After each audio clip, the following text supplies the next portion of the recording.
अस्सलाम वालेकुम, welcome to my channel FH cooking and baking. उम्मीद करती हूँ कि सब खैरियत से होंगे। आज की ये रेसिपी बहुत ही इजी, सिंपल और झटपट बन जाने वाली है क्योंकि आज हम बनाने जा रहे हैं बगैर किसी चिकन, बगैर किसी मीट के कबाब, जो कि बनेंगे एक नए अंदाज में और घर में मौजूद तमाम इंग्रेडिएंट के साथ। और बिल्कुल भी आपको कोई भी इंग्रेडिएंट जो है, कोई भी अज्जा आपको बाजार से लाने की नहीं ज़रूरत पड़ेगी। तो चलिए स्टार्ट करते हैं। यहाँ पे मैंने पोटैटोज़ लिए हैं 1 kg और उनको मैंने अच्छे से वॉश कर लिया। वॉश करने के बाद मैंने इनको अच्छे से बॉईल किया और बॉईल करने से पहले इनको आपने अच्छे से कटिंग कर लेनी है ताकि इसमें टाइम जो है कम से कम लगे और ये अच्छे से फुली कुक हो जाए। तो उसके बाद मैंने इसके अंदर ऐड कर दिया है 1 टोमेटो, जो कि मैंने बिल्कुल बारीक काट लिया था। और साथ ही मैंने इसके अंदर ऐड कर दिया है 3 से 4 अदद सब्ज़ मिर्चें, जो कि बारीक काट ली थी।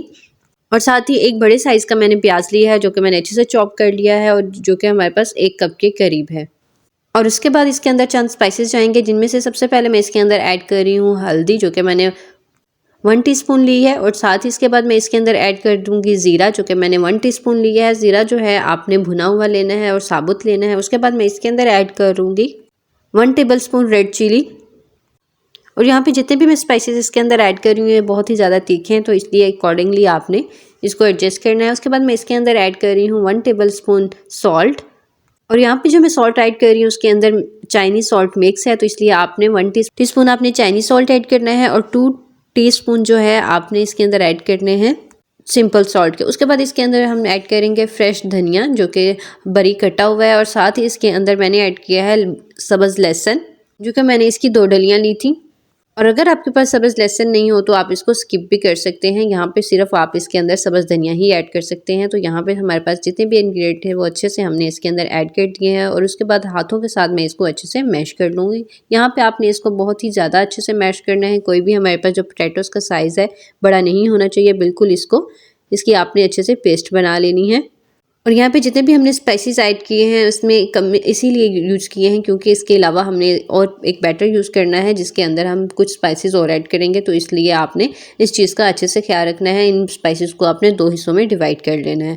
तो यहाँ पे अब जो है हम इसकी कबाब की जो शेप है डोनट शेप हम कर लेंगे। तो यहाँ पे सबसे पहले आपने थोड़ा सा बैटर लेना है, इसको हाथ पे अच्छे से राउंड कर लेना है। जिस तरह हम आटे के पेड़ी को करते हैं, जिस तरह डो को करते हैं, उसी तरह आपने पहले इसको हाथों पे अच्छे से हार्ड करना है। हार्ड करने के बाद आपने इसको राउंड शेप देनी है। राउंड शेप कर देने के बाद ही आपने इसको फिंगर के साथ डोनट शेप देनी है। यहाँ पे आप देख सकते हैं कोई भी हमने इसमें कोई भी मोल्ड यूज़ नहीं किया, कोई भी बाजार से लाई हुई चीज़ यूज़ नहीं की। बिल्कुल सिंपल तरीके से घर में ही आप आसानी से सारी चीज़ें बना सकते हैं। और इससे पहले आप ये भी ख्याल रखें कि जब भी आप इसको बैटर को हाथ में लें तो आपने या तो अपने हाथों को ऑयल के साथ ग्रीस करना है या आपने पानी के साथ ग्रीस करना है। यहाँ पे मैंने अपने हाथों को अच्छे से पानी के साथ ग्रीस कर लिया था। अच्छे से पानी के साथ हमने वेट कर दिए थे ताकि जितना भी हमारे पास बैटर है वो हमारे हाथों के साथ चिपके नहीं। और साथ ही आपने इसको पहले पेड़े की शेप देनी है, उसके बाद हाथों के साथ अच्छे से प्रेस करने के बाद इसको राउंड शेप देनी है और उसके बाद ही आपने इसके अंदर फिंगर के साथ आपने इसको डोनट शेप देनी है। इन चीज़ों का आपने अच्छे से ख्याल रखना है, वरना आपके पास जो डोनट होंगे वो टूट जाएंगे या फिर हमारे पास बहुत ही ज़्यादा सॉफ्ट बनेंगे। तो आपने इसको अच्छे से हाथों के साथ पहले प्रेस करना है ताकि ये हार्ड हो जाए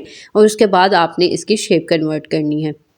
और अब यहाँ पे मैंने एक बड़े साइज़ का कटोरा लिया है और जो कि थोड़ा सा डीप भी है। इस चीज़ का आपने अच्छे से ख्याल रखना है, जो भी आपने बर्तन यूज़ करना है वो थोड़ा सा डीप होना चाहिए।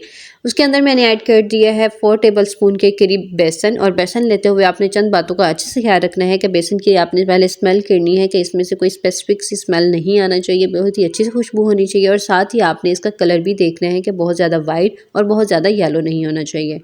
अगर ये बहुत ज़्यादा वाइट या बहुत ज़्यादा येलो हो तो आप इसको अवॉइड करें। आपने बिल्कुल अच्छा सा आपने बेसन लेना है क्योंकि इसी तरह हमारे पास फिर रेसिपीज़ ख़राब हो जाती हैं अगर कोई भी चीज़ ऐसी हमारे पास स्किप हो जाए। उसके बाद मैं इसके अंदर ऐड कर रही हूँ 1 टीस्पून चिली और 1 टीस्पून ही मैंने इसके अंदर ऐड कर दिया है सॉल्ट। और उसके बाद इसके अंदर ऐड किया है मैंने हाफ़ कप के करीब पानी और इसको अच्छे से मिक्स कर लेंगे। और इसको आपने मिक्स अच्छे से करते रहना है 2 से 3 मिनट तक, ताकि हमारे पास ये अच्छी सी पेस्ट बन जाए और साथ ही इसका वॉल्यूम भी इंक्रीज़ हो जाता है। बेसन की यही एक अच्छी क्वालिटी है कि जब भी हम इस बेसन को जितना इसको बीट करेंगे, जितना इसको बीट करते रहेंगे, उसका वॉल्यूम उतना ही ज़्यादा इंक्रीज़ होता है। और जितना जब हम इसको फ्राई करते हैं तो उसका वॉल्यूम और भी ज़्यादा इंक्रीज़ हो जाता है, बहुत ही ज़्यादा सॉफ्ट हो जाता है और साथ ही में ये बहुत अच्छा ज़्यादा फूलता है, बहुत ज़्यादा अच्छे से राइस होता है। इसके अंदर कोई भी हमें सोडा वगैरह ऐड करने की ज़रूरत नहीं पड़ती जब हम इसको बहुत ज़्यादा बीट करते हैं। यहाँ पे आप देख सकते हैं सारे जो डोनट्स हैं वो रेडी हो चुके थे। तो अब जो हम एक एक करके सारे जो कबाब है, डोनट्स कबाब हैं, उनको उठाएंगे और इसके अंदर डिप करते जाएंगे। और यहाँ पे आप देखेंगे कि जो भी हमने डोनट बनाए हैं बहुत ही ज़्यादा स्टेबल होंगे, बिल्कुल भी नहीं टूटेंगे। वो इसीलिए कि हमने इसको अच्छे से प्रेस करके बनाया था और जब इसको बना रहे थे तो हमने अपने हाथों को ग्रीस कर लिया था। तो आप देख सकते हैं मैंने इसको पहले 2 मरतबा इसके अंदर फोल्ड किया है। फोल्ड करने के बाद जो हमारे पास हाथों के अंदर जो फिंगर्स के अंदर स्पेस है वो हमने मेंटेन करनी है, ताकि जो बैटर इसके अंदर आया है वो नीचे से अच्छे से गुजर जाए और हमारे हाथ के अंदर ना रहे। तो यहाँ पे जैसे ही हाथों के अंदर आ जाएगा, मैंने ऐसे अच्छे से इसको बीट कर लिया था।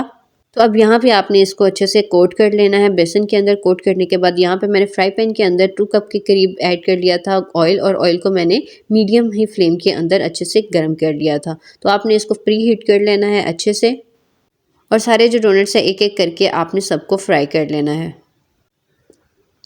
और यहाँ पे आप देख सकते हैं जब भी मैं इसको फोल्ड कर रही हूँ इसके अंदर, तो यहाँ पे जब सेकंड टाइम मैं इसके अंदर फोल्ड करूँगी तो आप 2 फिंगर्स के दरमियान जो हमारे पास स्पेस है आपने उसको मेंटेन करना है, उसको खोल देना है, ताकि जितना भी हमारे पास बैटर है वो नीचे कटोरी के अंदर वापस आ जाए। तो इस तरह हमारे पास इसकी शेप जो है वो अच्छी से मेनटेन रहती है, वरना हमारे पास इसकी शेप जो है वो चेंज हो जाएगी और इसके अंदर जो हमने होल बनाया है वो भी बंद हो जाएगा। तो आपने इस चीज़ को भी अपने माइंड में ज़रूर रखना है।